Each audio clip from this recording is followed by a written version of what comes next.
So, I mean, the biggest thing with Andromeda is that it rewards creative uniqueness, right? So more and more.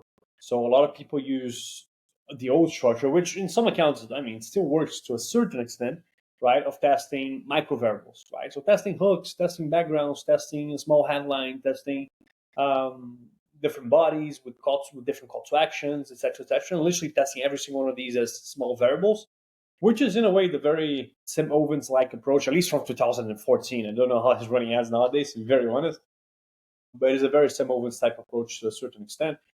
And it works, and to some extent it still works, but it's just harder and harder to scale with that approach.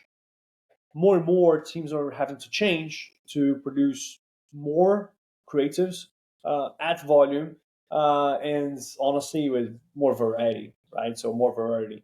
So I think people need to think more and more like marketers, and this really hasn't changed as much for marketers who already used to create their creatives and their creative strategy based on avatars, right? More and more, for example, a very classic structure is instead of having the same body, the same winning body for, I mean, testing 5 different hooks, for example, which a lot of people used to do, you probably would need to test 5 different bodies, but each for a different sub avatar group for your specific niche and your specific offer, right? So yeah, and that's a big change because it's not just a media buying change if you think about it, but it's also a business change to some extent because people are having to plug AI into their system to be able to do this at volume. Probably it's not going to be with a graphic designer or a video editor that they have for 5 years that they're going to be able to do that.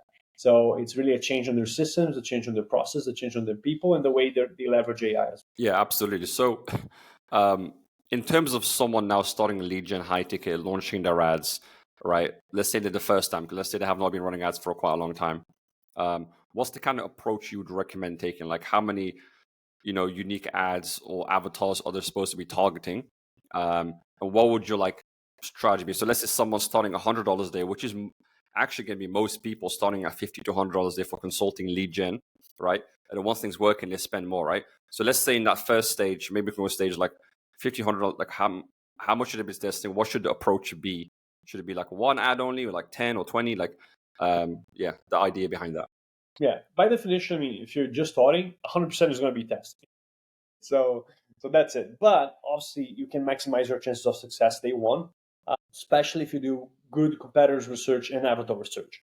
Because basically speaking, I mean, grossly speaking, there are many different ways to do that. But grossly speaking, you can either do your first ads based on what's working on the market, which I love, or based also on your avatar research, what are their pain points, their needs, and the formats they're already used to looking.